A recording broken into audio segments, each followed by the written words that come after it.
Welcome to Clicks and Bricks Podcast. We talk about the entrepreneur mindset. If you get one shot at this, what kind of shot are you going to take? If we forget who we are, they're going to forget who you are. You've got an adversity story that's out of this world. Everything from that Main Street brick and mortar to that billion-dollar manufacturer. Welcome back to Clicks and Bricks. Today I'm talking with Wes Towers from Uplift 360. How are you doing today, Wes? Yeah, really well, Ken. Good to be here. Nice and early for me in the morning, 5 a.m. and I'm already 3 coffees deep, so ready to rock and roll. Well, thank you for getting up early for us and doing this interview. Before we jump into the question and answer section of the interview, can you tell the audience a little bit about yourself and what is Uplift 360? Yeah, so Wes Towers is my name, and Uplift 360, we're a web design development agency here just outside of Melbourne, really. So a place called Geelong, about an hour and a half outside of Melbourne here in Australia. So we do websites for the trades and construction businesses. Typically, that's our niche. So we're doing the websites and we're also doing SEO. We're calling that search everywhere optimization these days because it's not just Google and search engines, but it's AI platforms, large language models. People need to show up. So we're helping companies achieve that, to be visible, recognized, be found online to hopefully build their businesses. It's important to search everywhere stuff, especially if you're a national brand. Now, you're going to have to forgive my ignorance. In my head, an hour and a half drive inward in Australia, you're in the outback. And I'm assuming you're not in the outback. Yes, no, not at all. So it's quite a congested, I suppose, city, the road. So so it's do you do surfing or know about surfing very much at all? I know that we used to think it was impossible to surf a 200-foot wave. Yeah. Well, Bells Beach, we're kind of heading towards Bells Beach, which is outside of Melbourne. So a beautiful place here near the coast with excellent surf beaches. A little bit cold. The water can be a bit cold down here. Okay. That's internationals. If they're into surfing, they kind of know where we are when we mention Bells Beach. So yeah, there you go. I think it's humorous how the American perception of other places is. I think, we think that Australia is just like a line of city around the coast and nothing else. Yeah, there's a lot of empty spaces, that's for sure. Farmland and kangaroo. There's not kangaroos jumping around cities, but there's certainly kangaroos about. So that's what people like to talk about. And our dangerous animals, or the so many things that can kill you here. Well, I live in St. Louis, Missouri. There's a lot of that here too. Yeah.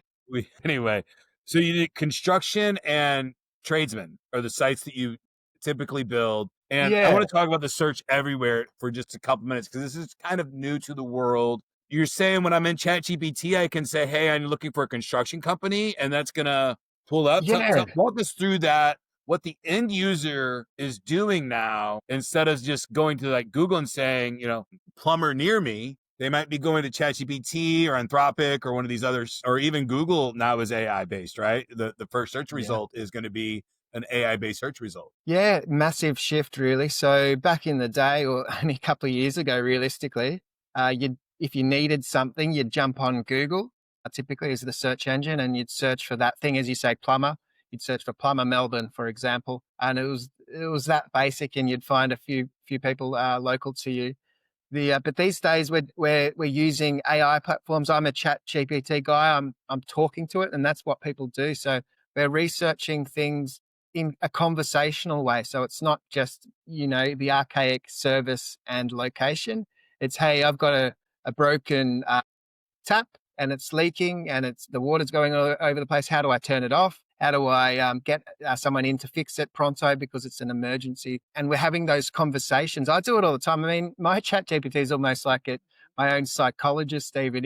I'm just brainstorming things with it and it's helping me through. And that's how people interact. They realize the platforms, even Google, if you search something in Google, you're getting an AI overview answer right there. So it's a compiled bunch of thoughts that are pulled from websites all over the place. So the goal is for your website to be informing all the platforms. So because all this information is coming from somewhere, may as well be your website, so you can be the brand, the authority in the space that you play in. So the good news is we've been doing SEO, so search engine optimization, for many years now. The business has been running for 20 years. So we've been playing at that for a long, long time. And the same principles apply to the search everywhere concept. So what these large language models are looking for the information to serve what they're to enhance what they're communicating. So that's why we're looking at ways in which our clients can publish that information to be found, really. And that's just the large language models. You also got other platforms like social media, and there's so many things, avenues. It's not a linear process anymore.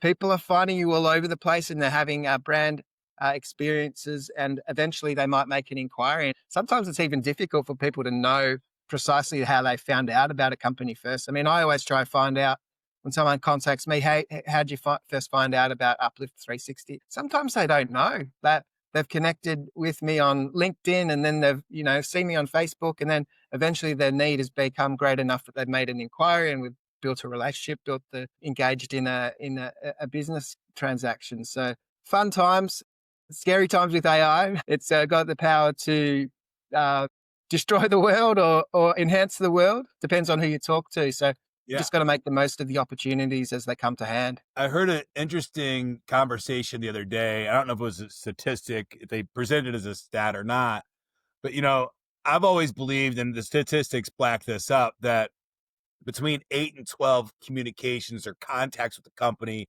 is when generally when the first purchase happens. Now it's this, I think it's still the same 8 to 12 contacts for the company, but from what I'm understanding is that needs to be across 4 different platforms. It used to be that you could just hit them on Facebook, or just hit them on billboards, or just hit them on channel 12 or 11, whatever, right? And get your repetition in that way. But now what they're saying is that it needs to be the same number of contacts, but across different platforms to kind of get the recognition or confidence in the brand for the end user. I'm just curious to hear what you think about that. Yeah, that's 100% true. I mean, there's different stats on exactly what the numbers are, but it's definitely just feet on the ground. That's what people are experiencing. And we don't even know half the time when our brand is showing up, even, because it's just not trackable as it once was. So once upon a time, it was super easy to validate our service offering, because you would say, okay,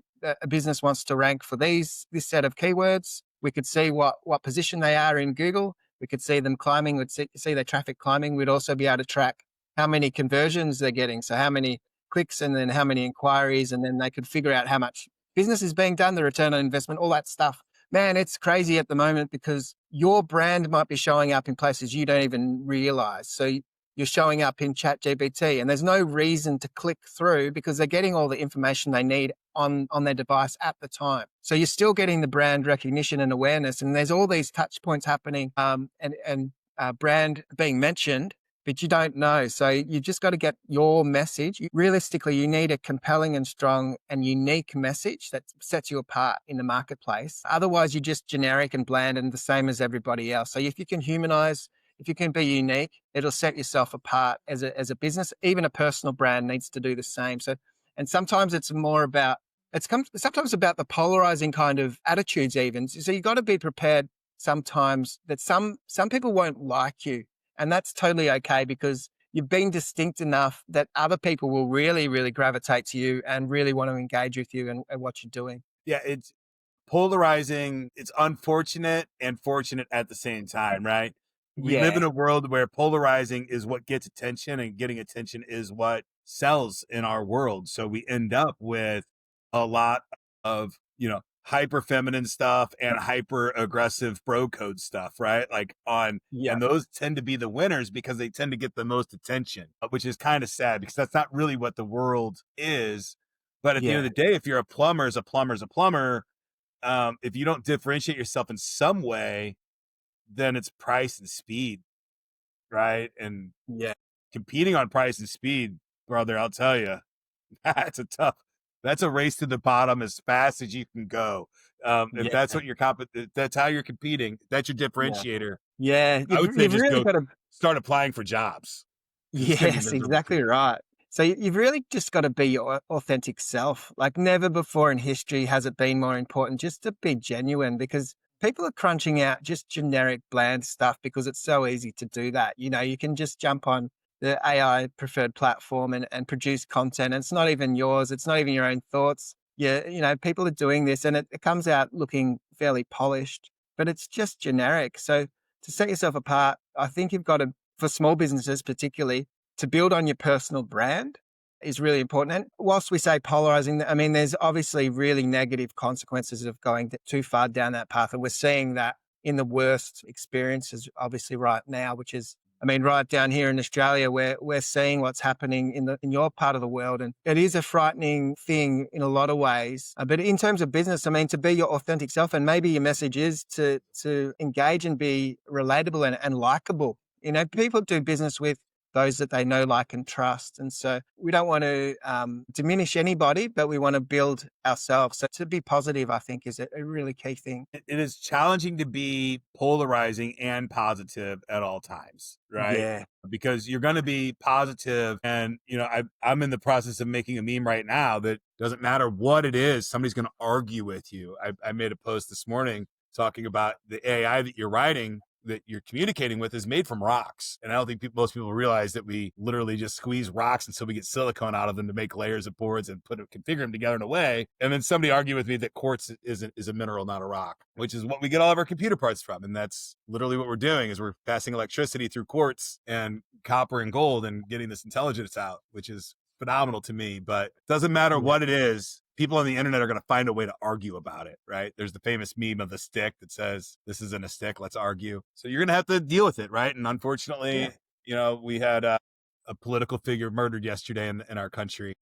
in America, for voicing his opinions. So we're talking about polarizing your business in a way. And I've seen it done with religion. I've seen it done with groups, seen it done with gender. Right? We're seeing a lot of these female-owned and operated businesses striving today because they align themselves as a female-ran business, differentiating themselves in a way that. What are some other ways that you could differentiate yourself that isn't speed and price? Yeah. So, I mean, working with a lot of the tradies, particularly here in Australia, and it might be different for different parts of the world. So there's things that people have grown to expect that they don't like in these sort of smaller businesses. So people showing up late, leaving a mess. These little small things, people think they're small, but they're real irritations to the end clients.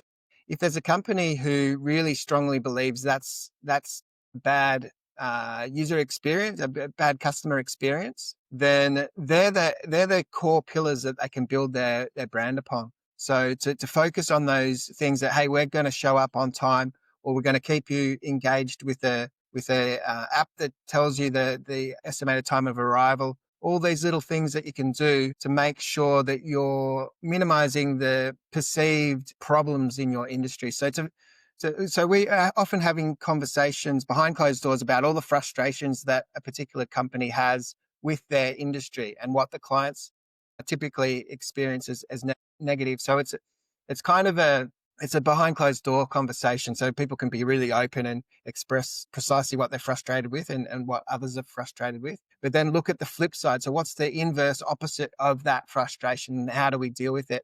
So to reframe it in a positive light, to put the company forward in a positive frame, it's just the inverse of the negative, really. Awesome. Yeah, I think that's brilliant. Every trade in the country has, a story about the 4-hour window and not showing up, and the dog getting out right before they did, and they got to reschedule for a whole new day. Like all of those stories. So just having an app that tracks when they're going to be there, or texting communication of, hey, we have an appointment tomorrow at this time, this 24-hour notice, 4-hour notice, 30 minutes, and we're on our way. Seeing more and more companies do that. One that I really like that I've been seeing lately for the trades people is taking a picture of the job when it's done and sending it to the end user, right? So easy to do. It's a differentiator. We're always going to have provenance of the work before we start and after we start. Hopefully there's no arguments then about the work that was done and that kind of thing. So I think there's a lot of different ways that you can find differentiators at the service level that don't necessarily have to be my thoughts as a business owner, right? Because being a political commentarist as a business owner, like, it's not what we want. Yeah.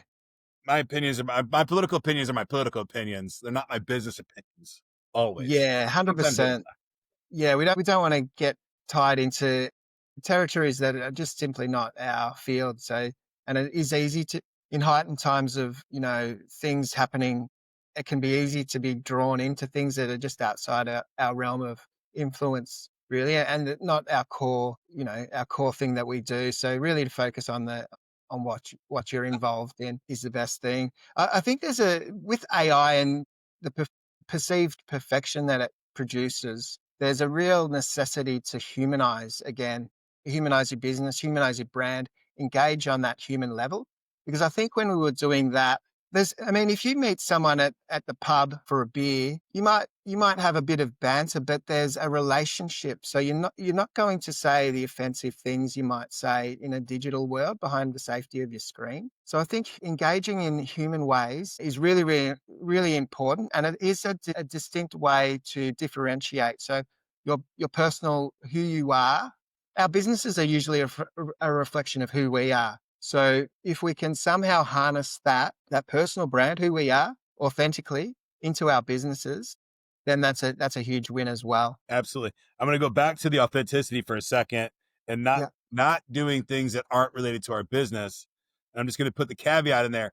If you're going to, because you're passionate about something like a Christian led business or, a liberal led business, or we support LGBTQ, if you're going to do any of those things, hang your hat on it proud and have the conviction to stick with it. Don't do the Cracker Barrel stuff. Don't do the Bud Light stuff. If you're going to put out an ad, own it 100% all the way through, and don't try to culture steal like Bush or Bud Light did. I think that was silly. Yeah. If you're going to do it, own it 100%. It's really, really important. Yeah.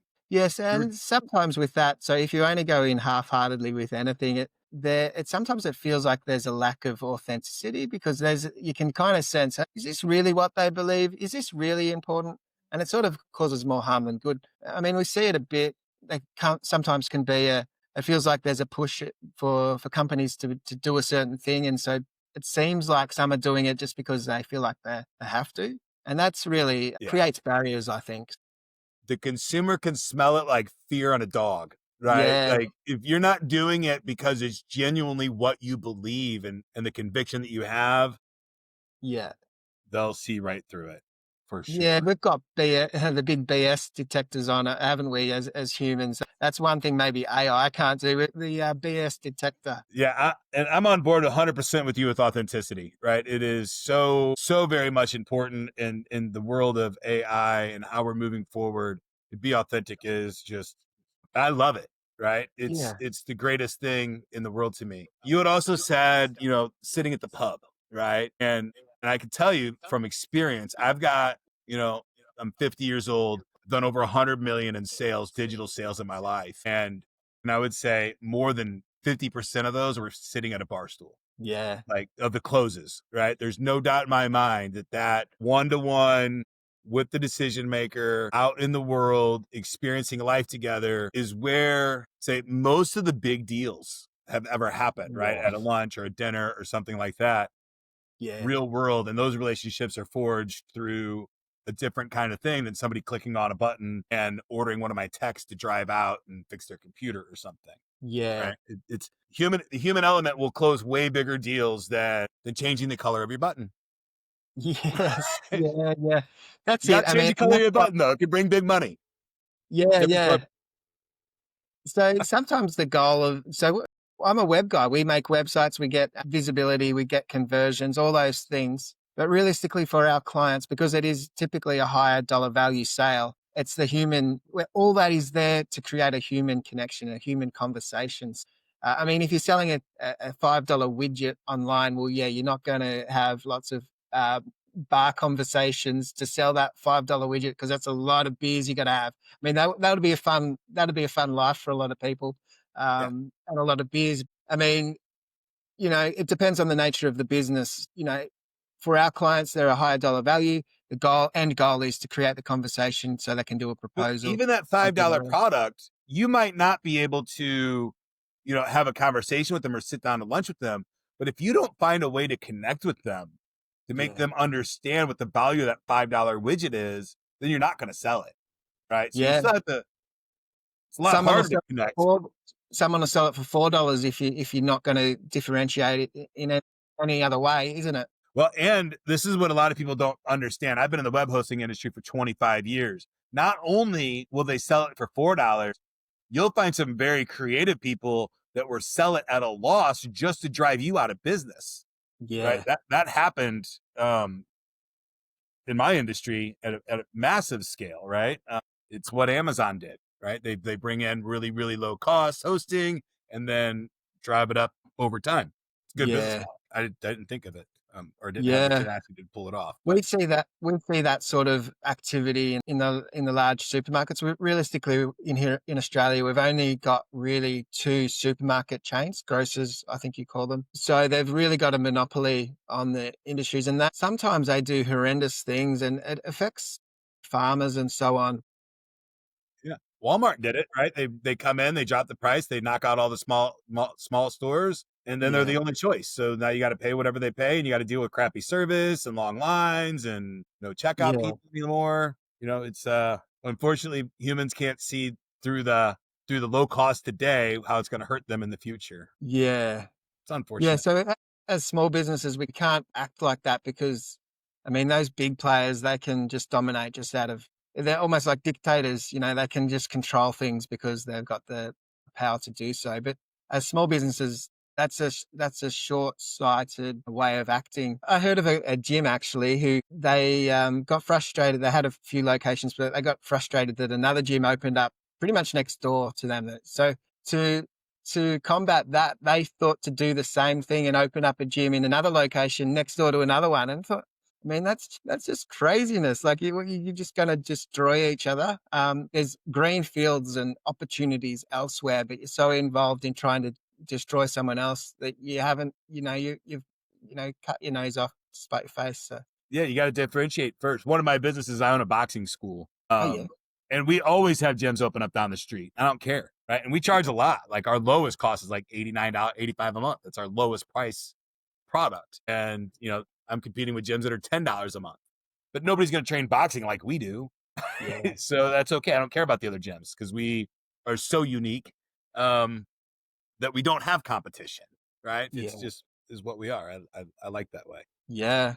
Yeah, so it Wes, can be about the, as you say, it could be about the quality or the style that they get from that boxing experience, but it might even just be sometimes about the community. So these are community kind of organizations. So the relationships, some of these things people forget. well, I think the last 20 years have kind of beaten personality out of us, right? Mm, We remember MySpace was very unique and everybody had their own very highly customized profile. And that Zuckerberg came in and said, let's use our real name and make it the same white page for everybody, mm, take all the personality out of it. And I think the world kind of took that into consideration and everything kind of got bland on our planet. I'm yeah, hoping that we can get a little color back in and some creativity into how we do business and how we interact with our customers on the floor and stuff like that instead of this in a world that robots can really be here for us. Let the robots be robotic and let the people be people yeah. is what I'm Yeah, yeah, and is what the tool yeah, me too. I agree 100%. I mean, the tools can help us streamline a whole bunch of things, so it does free up time, and what the best thing to do with that free time, that now available time, is to engage with people, because that's something only you as a human can yeah, do, we are really. in an era of frolic. Like that's the next era that we should be as humans really trying to accomplish and be there for instead of this, I grind. I'm a 15-hour a day kind of guy for my business and I love what I do, but I do it because I love to do it. I think everybody should be able to do the thing that they love to do at the highest level that they possibly can do it at. So, Yeah. and I see a future for the first time in my life that's possible, I think, for people to do, Yeah. which is Yeah, cool. 100%. Like, I know it's scary and the transition is going to be wild, but I have faith that that's where we'll end. Yeah, I hope so. I hope so. I'm optimistic as well. Sometimes I'm optimistic, sometimes I'm not, but it's most of the time I'm optimistic with these things. Yes. Uplift 360 is about transformation. What was the defining challenge you faced in your own journey that shaped Uplift 360? Yeah, so 3 years ago, I got a business valuation done professionally, and it came as a bit of a kick in the teeth, rude shock. It was a lot lower than what I thought it should have been, and the reason the guy said, well, it was 3 years ago, so AI was just sort of being recognized by everyone really, that it could 3.5 do a just lot hit, of, right? 3 years yeah, ago. Yeah, that's right. So he said, I can't put a very high value on your business because simply I don't know that what it's going to mean. It might, your whole industry might dissolve. I don't know. So we can't put any confidence in it. So at that point in time, as I said, it was a real kick in the teeth, but I felt like, okay, well, what am I going to do about that? What am I going to do to ensure my business is successful into the future? And so I enhanced the business with AI. So I looked at everything we could possibly do to improve the process in which we get to the end result. So the end result hasn't changed. The customer hasn't changed. The end result hasn't changed, but going through the process of getting to that result has changed somewhat, and it will continue to evolve. But also the more important thing was, okay, what are the important things for me as a person, and how do I enhance those things that people have come to me for business for, so that and the things we've been speaking about. So I started even my own little networking group. It was a business networking group, but just totally for relationships. There wasn't any sort of sales, handing around business cards or pitching or anything like that. Just natural conversations with other business people, and the conversation where it went wherever it went. Just down at the wine bar, so nearby here. So anything I could do to enhance the human experience with me, I doubled down on. And we had our best financial year ever. We report in June for financial years, so a couple of months ago now. So it was the best financial year ever. And I think it really was a consequence of getting that rude awakening from the business valuer to say, hey, and it just sharpened me up. So it's exciting. Absolutely. Bad business evaluation. And I know I have a lot of friends in software, and I'm in an investment group as well. And I know that 3 years ago, just to give the audience an understanding of the cliff that AI brought to a lot of companies, 3.5 years ago, software as a service companies were valued at 16 times revenue. So if you had a software as a service product that was any product that went, like MailChimp was a big one that sold to Intuit, sold for a huge amount of money, 16x revenue. The day that ChatGPT 3.5 came out, the evaluations went to like 6 times revenue, like almost Wow. over 2 or 3 months. We lost 10 times revenue on the evaluation. Give me an idea of how much. And now I don't know, maybe 2 times revenue. Like a software as Yeah. a service company, I don't think I would buy one today. I would just make the No. software and compete with them. Yeah, well, it's all about the confidence, isn't it? And so no one knows exactly what to expect, but we can kind of see, like with vibe coding and so on, people are able to do a whole lot of things without much technical skill anymore, and so much faster than they once did. I got a friend who's in software, custom software. He's got his core service, but he customizes it for each and every client. And they're able to roll out updates faster than people can learn how to use the updates. Once it might be an update every few weeks or something. Now it's like multiple updates daily. And so the new challenge is the onboarding team who have to tell people how to use the stuff. It's like changed. It's already Yeah. changed the day after, they make an onboarding video and something's changed already. So, it's so far advanced. It's That's a problem that's crazy. going to have to be solved, because right now tech is moving faster than humans can absorb it. Right? We don't even know Yeah. how to do it. It's wild. Yeah. I've got a whole bunch of thoughts there that I could talk about, and I know that the way we do everything has changed so much in 3 years. I've never seen a change so drastic in how we do our daily work. Yeah. Compute's still about the same. Not much has changed there on the underlining side of things. It's more similar to crypto mining than anything else in my mind, but we'll move forward. Many Yeah. leaders struggle with mindset shifts. What mindset trap do you see most often, and how do you help people break through it? Yeah. So for my clientele, I suppose for most clients, they're founder led and they've come from people who started on the tools realistically. So they worked their way up companies and they eventually maybe started their own, and they're providing the same service that they did when they were an apprentice or however they started. Sometimes sometimes it's difficult to help them break past that and be the business leader that they can be, and to think about the marketing, because it's not naturally their persuasion. They're a practical person. They're on the tools, but to give them the space and time to start to figure out how to articulate what their business is going to be about and create vision and purpose, but mostly to communicate that because it's in them. It's just that they're not comfortable. They haven't got a language around what they're doing quite yet. So to help them create that language and to communicate that, because I need to understand what they're up to and what they're doing, what's important, so we can make sure the website reflects that and attracts the right type of customer. Love it.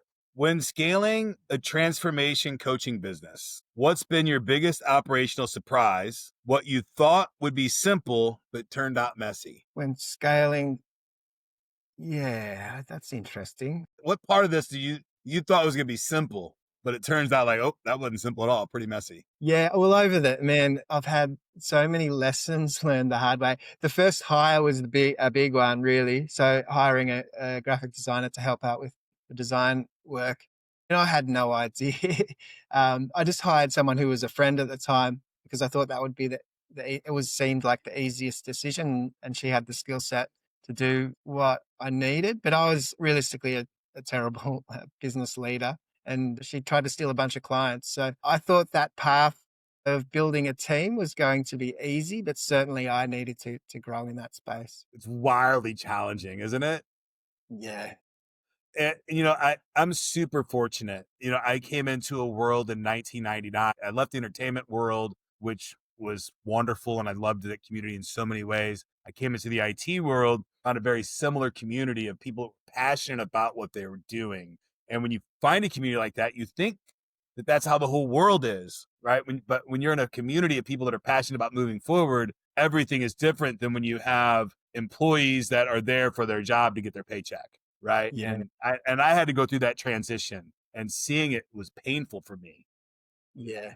Wildly painful. I love working with teams that are all passionate about their job, and the other path is just exhausting. So Yeah. unfortunately, I think it always ends up there through scale of Yeah. having people on the team that are just there for the paycheck. Yeah. Yeah. So I'll stay in the C-suite where we're all still super passionate about Yeah. pushing our agendas. In a world full of calculators, frameworks, and formulas, how do you balance the system with the deeply personal human side of change? Yeah. Well, this kind of answers the question, maybe. It feels as though things are not as linear as they once were. So, I mean, to doing websites and so on, we used to think about the lead funnels, the sales, so they're having the landing pages and creating sequences that we thought would engage people and end up out will pop a customer. It's not really so linear anymore. I mean, you can try to guide people through that process and create the end result.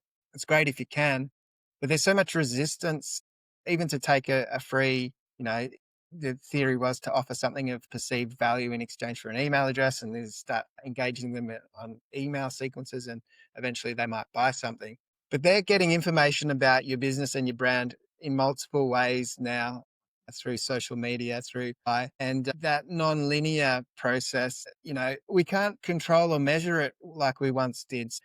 There really is that need for me even to find out when I'm talking to a new client, hey, how'd you first find out about Uplift 360? And sometimes they don't even know or remember because there's so many touch points that I'm not even fully aware of. Like, I know they might be on social. I might see that they're on my LinkedIn, for example, but they've seen the brand everywhere. It's come up in their chat GPT when they're doing the research. So the systemizing is only one piece because we can't measure everything anymore. You've got to have the conversation and find out how people are finding you. So it's almost like the old problem of TV and radio has found its way to the internet. And so folks understand this. In the early 2000s, being able to track a click on a website to a purchase meant that for the first time, I could track my cost per acquisition. How much does it cost me in advertising dollars to take somebody from the first time they see a picture of me on the internet when they buy my product? And that really tremendously helps when you're coming up with your ROI. It's the first time in known human history that we've been able to correlate the awareness to the sale in such a very dramatic way. But with the new trends on the internet and traffic coming from all different sources and not having full integration, we've kind of come back to the fact of, 100,000 people saw the commercial, 10,000 people went to the website, 1,000 people clicked the buy now button, and 100 people bought. And if you get those numbers, your conversions are really, really good. Yeah. Yeah. Yeah. I think people That's have a isn't it? misconception of how much traffic it takes to convert to a sale. But Yeah. service-based businesses are different, especially when they solve a specific or direct problem like plumbing, air conditioning, dog poop Yeah. removal, all of those fun things. But because of that problem, how do we measure transformation? What KPIs or signs tell you that the engagement is truly working? Yeah, that's been the huge challenge. You're right. So, even a few years ago, it was super easy to show the value of SEO, search engine optimization, because you could see the rankings improve, you could see the traffic improve, you could see the conversion, so the inquiries, and it's so super easy to measure that and say, well, this is your average dollar sale, if that's all we knew. Therefore, that amount of business has been conducted, and that validates the investment that you made. So the return on investment. So that's more difficult these days with so many touch points coming from every angle. I'm just thinking, so we're working with mainly service-based businesses. So we just encourage everybody to ask the question when they engage a new client, hey, how'd you find out about us? And find out what that first touch point was. So, Yeah. um, I suppose with service-based businesses, you could literally publish different phone numbers in different places to see, but then yeah, that hurts your Google ranking, right? Because that's inconsistency with your profile in yeah, different places. So it's a big challenge right now because yeah, the chat bot, the AIs with deep research, they'll go to fifth page on Google to find the answer for you, which a human might not have done yeah, to pull information from that. So this data is coming from different kinds of sources than we're used to. And yeah. there's, before if I advertised on Facebook or I advertised on Google, I had my authoritative source of information. I put money there, I get my return, and I had this pathway. But now things are getting a little more Yeah. network network effect vibe to them, right?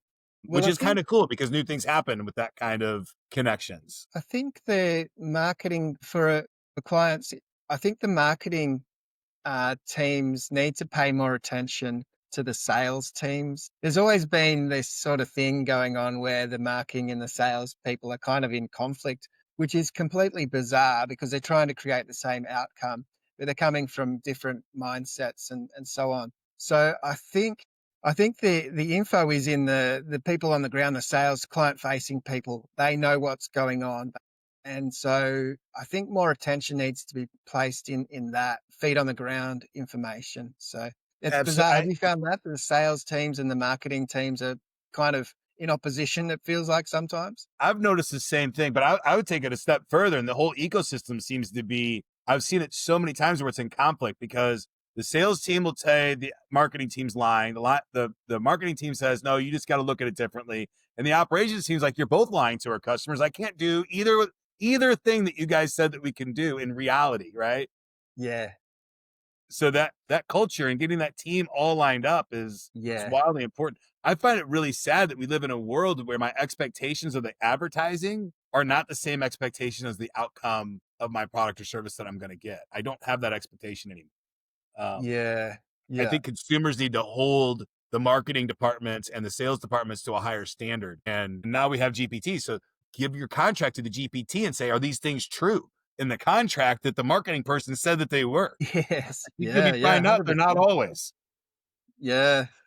right? Yeah, Or the and so that salesperson. yeah, it's a crazy way for businesses to operate because your best business being conducted is from past customers, existing clients and customers, because the cost to acquire someone new is pretty high, but to re-engage someone who's already bought something because they had a great experience, well, that's just super easy win. So that's the long-term play. So understating your sales proposition is probably a smarter approach, I would say. Yes, but we all have results driven, and if we don't get the result, then we're fired. So we Yeah. stretch the truth and we use hyperbole and things like that in our marketing that may give the end user a different opinion of what they might have got. Yeah.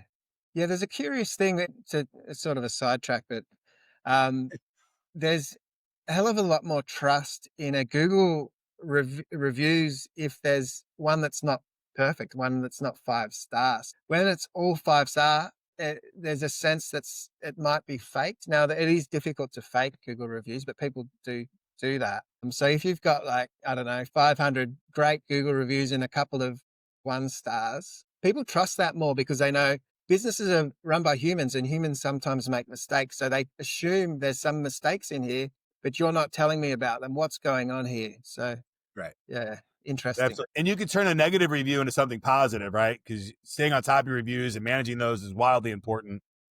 Yeah. Keeping up with Yeah, them so is true. really good.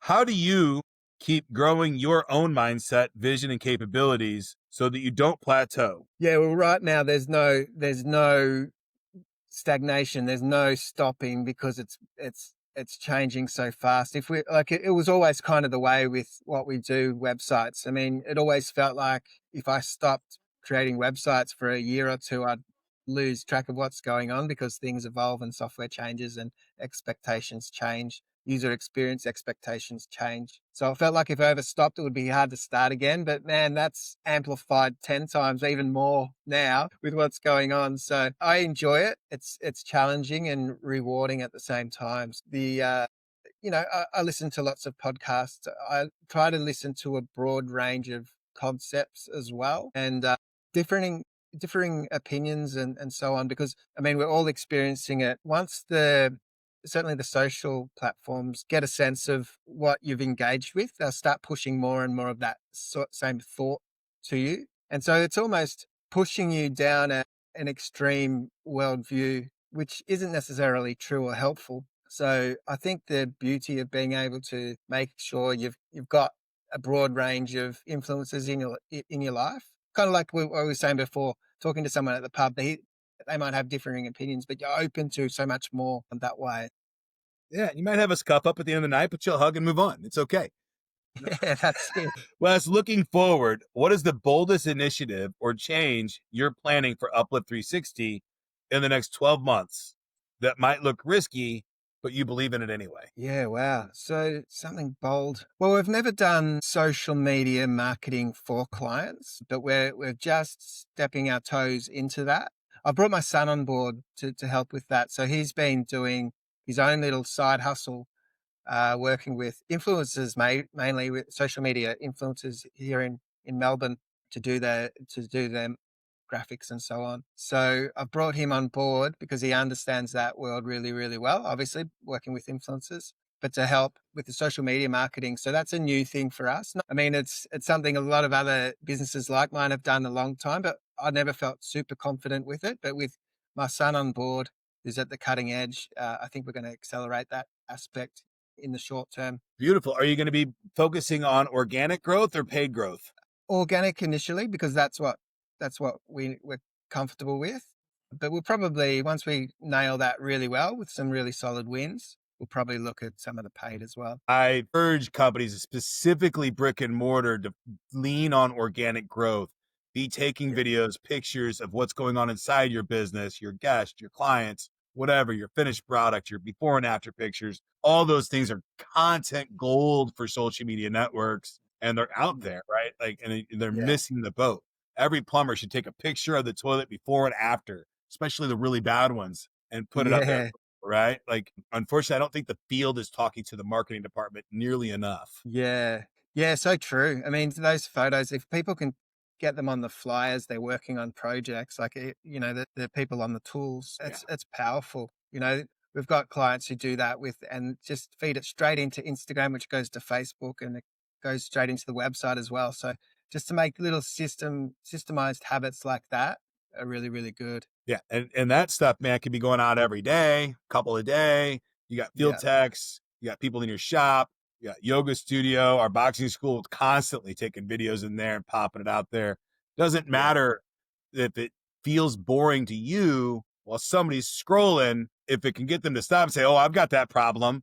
I've seen that Yeah. problem before." That's huge, right? Yeah.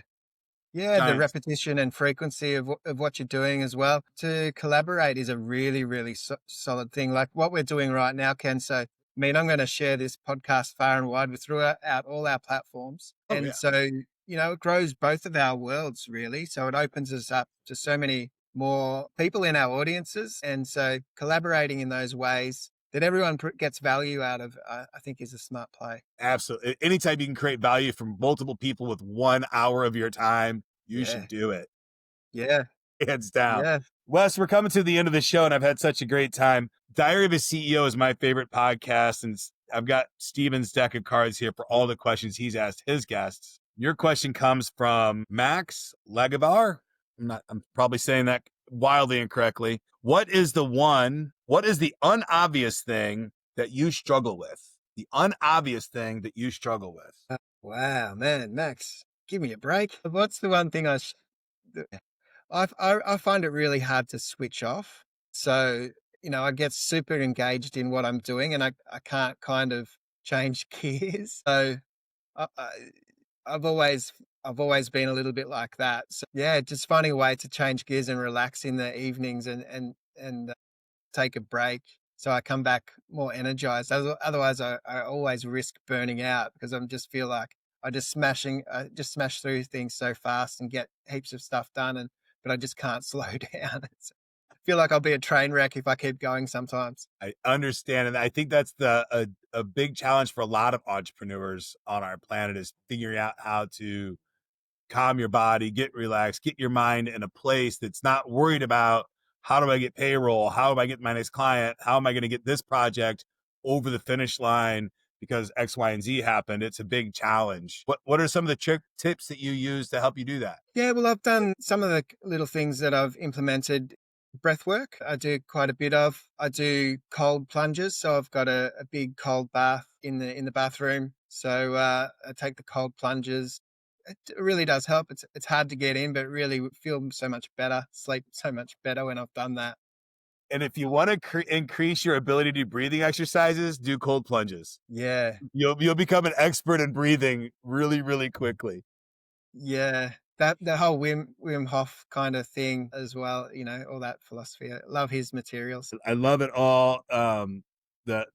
Those are skill sets that I use as well to help me disconnect from the daily grind of the business. And it's important to do, right? It's very important to do because if you turn to drugs and alcohol, you're going to be down the wrong path. And I did that for a long time too. And, that recovery is not a fun recovery to have.